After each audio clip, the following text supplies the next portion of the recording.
presenta este programa Rizobacter. En la ciudad de Pergamino se llevó adelante la 23ª jornada anual de forrajeras. Tuvimos la suerte de dialogar con el ingeniero Juan Pablo Renzi del INTA Hilario Escasubi para hablar sobre mejoramiento en vicia y también en el cultivo de sainfoin. El nombre viene, el nombre científico es Onobrichis vicifolia. El nombre, digamos, que se usa en Estados Unidos y Canadá es el sainfoin, le dicen. Y si vas a España, esparceta, le dicen. O sea que tiene Onobrichis, sainfoin o esparceta, es lo mismo. Perfecto. ¿Qué es este cultivo? Contanos un poco. Es una leguminosa perenne, a diferencia de la vicia, pero tiene una buena adaptación a ambientes semiáridos, áridos. Bien. Y excelente tolerancia, digamos, al frío, se mantiene verde en invierno. Entonces tiene un nicho ahí de posibilidad de uso en todo lo que es la franja, digamos, semiárida, de lo que limita, digamos, la región pampeana, claro, en el cual ahí se usa tradicionalmente la vicia y sería una opción nueva, digamos, como para poder utilizarlo. ¿Bien como cultivo de cobertura o la idea en realidad es presentarlo más bien como un cultivo importante, digamos, ¿no? De primera?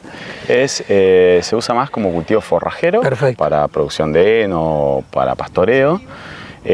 Podría ser una alternativa también como cobertura en 2 años o de corta duración en un sistema porque tiene la capacidad de fijar nitrógeno. Correcto. Y incorporar nitrógeno al sistema. Y una característica destacable también que tiene es que no produce empaste, a diferencia, digamos, de la alfalfa, en el cual uno lo puede aprovechar sin riesgo de empaste y tiene taninos que le dan cierta calidad, digamos, como antiparasitario y demás. ¿Cuántos años hace que lo venís estudiando al cultivo y en qué te vas focalizando a medida que pasa el tiempo? Nosotros siempre tenemos, hacemos una evaluación de varias leguminosas. Tratamos de hacer como un jardín, un montón de especies. Entiendo. Y las que nos llaman la atención empezamos a tratar de avanzar un poquito más en la selección y mejoramiento. Los primeros evaluaciones las hicimos en el 2012. Bien. Y en el 2013-14 hubo una tesis de un alumno ahí de la Universidad del Sur que la aprobó y se hicieron tesis, digamos, de grado. Y empezamos al trabajo de selección en el 2015. Y ahí avanzamos hasta este año que logramos la inscripción de un cultivar que se llama Australinta y que justo ayer me llegó el registro de propiedad, digamos. Caramba, así que ya podemos meter una etapa comercial, digamos, a la campaña que viene. Y ahora viene la etapa, digamos, que no es menor, que es la multiplicación de semilla para llegar a volúmenes comerciables y estamos en esa etapa, digamos. Juan, no sé si el término es que corresponde, pero los primeros parentales ¿lo trajiste de Estados Unidos o de España? No, la especie está introducida en el país desde hace más de 100 años. Bien. O sea que incluso el primer registro que encontré es de 1900 y monedas en Rufino. ¿Qué lo parió? Sí. Y, bueno, zona también. Claro. Esos materiales, después había algunas plantas en el sur de la provincia de Buenos Aires, también por parte de IDEBI, ahí de Río Negro. Sí. Y después hicimos algunas introducciones del Banco Germoplasma de República Checa. En todo ese material es el que nosotros utilizamos como base de variabilidad para seleccionar por diferentes objetivos. ¿Sí? Te corro un poquito, sí. No quiero dejar de preguntarte por el cultivo de vicia. Bien. Yo he visto que en las últimas campañas probablemente ha tenido más que ver con las situaciones climáticas, digamos, al apretar la seca, el productor no lo ha tenido como una opción interesante en esa etapa de cultivo de cobertura, ¿no? Pero sigue habiendo mucha, como pregunta y como incertidumbre sobre el cultivo. ¿Qué has visto hoy y qué viniste a presentar hoy? No, bueno, hoy presentamos lo que estamos haciendo en mejoramiento y lo que vos decís es así. Es una opción de cultivo de cobertura que hay que, digamos, planificarlo en función del año. Correcto. Y del manejo. Y de hecho nosotros estamos seleccionando porque a diferencia de esta zona que después de una cosecha gruesa se hace el cultivo de cobertura para otra gruesa, en nuestra zona, por ejemplo, se hace una fina, un trigo o cebada, y después se quiere sembrar el cultivo de cobertura lo antes posible, a principios de febrero, fines de enero, para secarlo en mayo. Correcto. ¿Por qué secarlo en mayo? Porque hay que darle un tiempo de barbecho hasta la siembra, digamos, del maíz en octubre y priorizar la acumulación de agua. El tema del uso del cultivo de cobertura es muy bueno, pero primero nos tenemos que asegurar, digamos, el nacimiento del cultivo principal.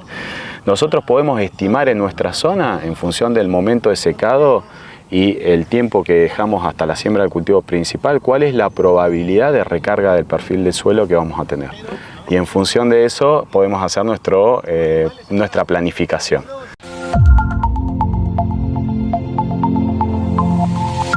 Producir, crecer, compartir. Es el accionar de AFA, Agricultores Federados Argentinos. Nuestra cooperativa. Es hora de revalorizar lo hecho y celebrar el camino recorrido. AFA, un mundo de 90 años. Hecho entre todos, todos los días. En Rizobacter creemos que la agricultura hay que hacerla como nunca. La microbiología agrícola nos dice qué hacer, porque cada semilla, raíz o cultivo sabe lo que necesita. Y trabajamos todos los días para también saberlo nosotros, sin dejar de pensar que alrededor hay un productor, una familia, una ciudad. Rizobacter.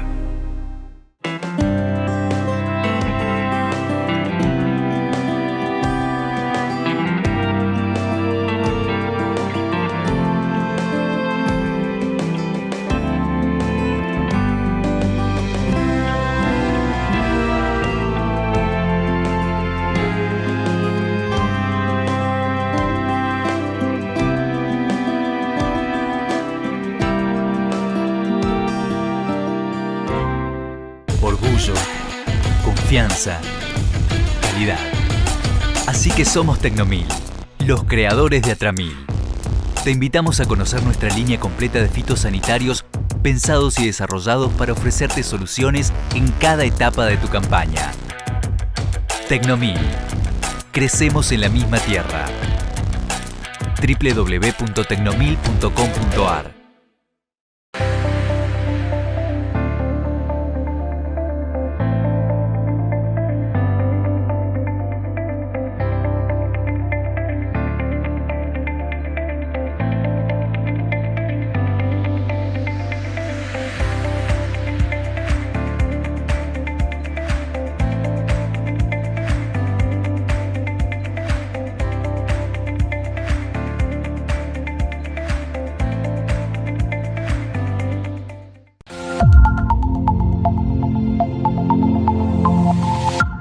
Por primera vez en la ciudad de Rosario y en el centro de convenciones, conjuntamente con Agroactiva se organizó Faro. Este evento estuvo destinado a aplicaciones. Tuvimos la suerte de dialogar con Belén Aguer para que nos hable fundamentalmente cómo es el uso de los caldos a la hora de hablar de pulverizaciones. En realidad hay un montón de cosas que quizás nunca se les prestó tanta atención, entonces eso sigue como un remanente de cuestiones inherentes a cortes, pero también porque hay muchas tecnologías nuevas, porque hay muchos controles que necesitamos hacer con más de un producto, entonces hay mezclas que hay ahora que antes no se hacían, o se proponen ahora que antes no se hacían, y también creo que tiene mucho que ver con que hay un objetivo de eficientizar recursos y quizás en esa nos llevamos puesto que ponemos muchos productos en una misma aplicación y por lo tanto hay mayores problemas, pero o sea, en el sentido de querer eficientizar quizás terminamos teniendo alguna incompatibilidad porque aplicamos 7 productos a la vez y bueno, las cosas pasan. Te iba a preguntar, por ahí el tema también de bajar costos, ¿no? O sea, esta necesidad de que Totalmente. El productor quiere bajar costos y bueno, si mezcla esto y esto y usarlo, hacer una sola aplicación y de golpe te encontraste con que no eran compatibles, sí. Y ese costo que hiciste bajar te resultó ser más caro al final. Sí, a veces pasa que sí y que está muy bueno, o sea, uno pregunta siempre, ¿por qué mezclamos? Y bueno, mezclamos porque queremos tener efecto aditivo, porque queremos sinergizar algún control, porque queremos disminuir el uso de recursos y obviamente porque queremos tener menos costos en las aplicaciones, costos monetarios y costos ambientales. Correcto. Entonces muchas veces terminamos haciendo aplicaciones y mezclas que son eficientes y muchas veces no hay otra opción que hacer aplicaciones separadas, lamentablemente. Y eso termina siendo mucho mejor que querer mezclar todo a toda costa, porque después ese control no es efectivo y terminamos haciendo otra aplicación y el costo es mucho mayor. Belén, ¿hay productos que realmente sí se pueden mezclar y productos que directamente ya de entrada le tenés que decir al productor o al aplicador, esto no lo mezcles? Está re buena tu pregunta porque dijiste productos. porque muchas veces uno dice hay principios activos que son compatibles y la verdad es que la compatibilidad se prueba en los productos finales, porque de hecho una de las cosas que mencionaba más temprano en la charla es que la marca puede hacer la diferencia. No necesariamente tiene que ser la primera marca, porque muchas veces se ve que formulaciones de empresas nacionales performan mejor en mezcla. Entonces, es clave lo que dijiste, o sea, hay productos que sí son compatibles con otros productos y tiene que ver también en qué condiciones, o sea, en qué volumen de agua, de acuerdo al orden de agregado, o sea, muchas veces el orden de los factores sí altera el producto. Entonces, la verdad es que, como dice Mariano Luna, depende de las condiciones, es que hay productos que son compatibles en condiciones y a veces no. Belén, y otra cuestión tiene que ver justamente con el caldo en sí. Una vez que se cortó el caldo, digamos, tengo ese problema y lo tengo. Lo bueno también es que hay otros productos que permiten que romper esa inercia que se produjo para no poder aplicar y poder sí ser aplicado, ¿verdad? Es verdad, pero también hay que tener en cuenta qué es lo que produce el corte. Por ejemplo, sabemos que mayormente los productos que son herbicidas residuales, como por ejemplo sulfentrazón y fluvoxacin, para ponerte dos de un montón, presentan mayormente incompatibilidad con glifosato. O sea, cuando uno los mezcla, se produce el corte de caldo. Entonces está la tentación de usar estos recuperadores que vos mencionás para volver la mezcla a la normalidad o a como debería ser aplicada y hacer la aplicación. Ahora, ¿qué pasa? Esos herbicidas son suspensiones concentradas y por tal, en el medio acuoso tienen que ser turbias, ¿no? Okay. O sea, son sólidos que deben aplicarse como sólidos. Y muchas veces se recurre al uso de estos compatibilizadores y se generan caldos transparentes. Entonces, ¿qué hacemos con ese producto? Alteramos la solubilidad del residual y probablemente también alteremos la residualidad. Claro. Entonces, si bien está bueno recurrir a esos productos, hay que saber qué es lo que genera el caldo. Si hay una incompatibilidad, por ejemplo, de un glifo con un 2,4-D, que probablemente tenga que ver con acidez, bueno, esos compatibilizadores seguro hagan que el caldo sea aplicable y efectivo. Ahora, si tiene que ver con esta otra mezcla que te mencionaba, quizás el caldo sea aplicable, pero no genere lo que queremos.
Asegura tu auto, casa o comercio en San Cristóbal Seguros, la compañía con mayor respaldo del mercado. San Cristóbal Seguros. Nosotros te cubrimos.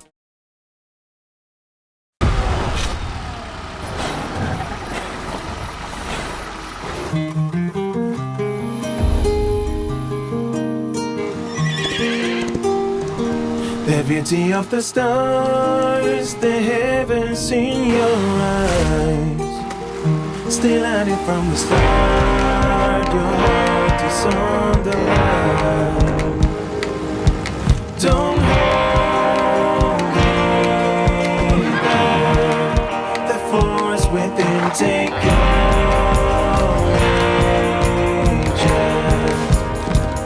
Still at it from the start, your heart is on the line. everything. I want to see you. Nueva Amarok. Fuerza que nació para el campo. Volkswagen. En el Foro Agroindustrial de Rosario tuvimos la suerte de encontrarnos con otro pergaminense que forma parte de un panel más que interesante. Se trata de Emilio Rizzo y con él hablamos la forma que tiene hoy por hoy el productor de mejorar la eficiencia en los fitosanitarios. Por tal motivo, hablamos de los botalones, hablamos de los pulverizadores y también la importancia que tienen los picos a la hora de aplicar. La realidad es la siguiente, a mí un poco me convocan porque desde hace ya bastante tiempo vengo realizando mucho chequeo de máquina en uso, nuevas, usadas, y encontramos algunas deficiencias que pueden deberse al uso, que en general no son deficiencias de la máquina en sí, de una máquina nueva. A lo largo del uso la máquina va perdiendo alguna capacidad de vamos a hablar un poquitito de mezclado. Los chicos en las anteriores charlas lo estuvieron hablando, la importancia de las mezclas en las máquinas, las deficiencias en las agitaciones, el tema de boquillas, que es un tema que siempre al contratista le preocupa, el desgaste de boquillas y todo ese tipo de cosas. Y por ahí te vas a sorprender, y muchos se sorprenden, porque en el tema de boquillas, que es un elemento a veces caro en la máquina, que hay que reemplazarlo, la gente cree que tiene miedo que la boquilla vaya a estar desgastada. Y en general pasa mucho, muy a menudo, en todo el trabajo que venimos realizando, es que la boquilla empieza a tener suciedades, obstrucciones, y eso hace que la eficiencia de la aplicación, la generación de gotas, de lo que hablaron muy bien los chicos hoy, no sea perfecta. Entonces, bueno, vamos a hablar un poquitito de todas esas cositas que podemos tocar y mejorar para que la máquina, digamos, que esté durante todo el ciclo de su vida trabajando al 100%, ¿sí? A ver, eso tiene que ver con el uso, tiene que ver con el producto, tiene que ver con una cuestión netamente ligada a campañas donde se aplica en un momento, a los 3 meses se vuelve a aplicar, a los 6 meses se vuelve a aplicar. ¿A qué se debe fundamentalmente? No, a veces deficiencia puede pasar muchas veces. A veces hay muchas empresas que están haciendo ese tipo de control de máquinas. Y a veces a lo mejor el contratista piensa que está todo funcionando correctamente y lo ideal es medirlo y ponerle números. Y ahí vos ves si hay una pérdida de eficiencia en algo, en la boquilla, en la presión que genera la máquina, en su sistema de agitación. Muchas veces tiene que ver un poco con el mantenimiento que se da a la maquinaria agrícola, ¿no? En general sucede algo que el productor, el contratista, pone mucha energía por ahí en la cosechadora, en la sembradora. Cuando va a iniciar la campaña de siembra, hace una renovación completa de todo lo que es la parte de fierros de la sembradora. Sí, y en la pulverizadora nos ocurre que no hay un plan de mantenimiento. Si bien somos muy buenos aplicando, la verdad que he tenido la posibilidad de trabajar en pulverización en muchos otros países, en Perú, en México, en Chile, y somos muy buenos, pero por ahí a veces tenemos ese defecto de que la pulverizadora la usamos y hacemos un mantenimiento básico, y la verdad que a lo mejor habría que dedicarle más tiempo. Igualmente, Emilio, con tu experiencia, debe haber diferencias entre un productor que tiene su propia pulverizadora y un contratista que tiene que brindar un servicio a terceros. Sí, obviamente. Generalmente el productor que tiene la máquina propia tiene un mantenimiento mucho más detallado, y el contratista, tampoco le carguemos las tintas. El contratista tiene que salir a trabajar y tiene que tener la máquina la mayor cantidad de horas pulverizando. Sabemos que estamos en un contexto donde el clima cambia, donde las ventanas de aplicación a veces son muy cortas, a veces tenés en esta época del año días de mucho viento donde la máquina no puede trabajar, y el contratista a veces no puede dedicarse a hacer esas reparaciones, tiene que aprovechar esa hora para dormir, porque seguramente va a tener que aplicar toda la noche.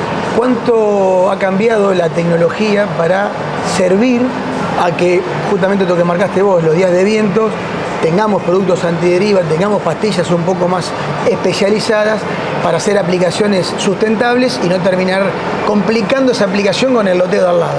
No, la verdad que hay una evolución muy importante en los productos, en general en los ayudantes.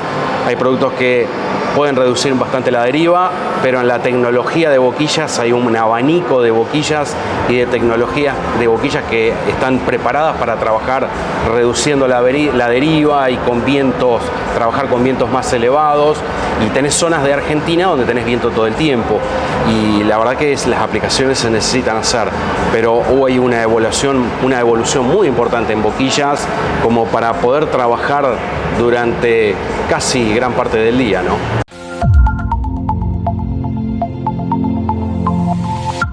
Bueno, nos tocó una jornada muy ventosa en Pergamino para grabar nuestro programa. Esperamos que nos salga en la filmación como lo sentimos nosotros acá. Y le dejamos un adelanto que tiene que ver con la presencia de ADN en lo que va a ser Expo Alfa en la ciudad de Esperanza, Santa Fe, para lo cual van a tener las notas la semana próxima. Con ustedes nos vemos en 7 días. Esto ha sido Agrodifusión Noticias. Presentó este programa Alra Pergamino.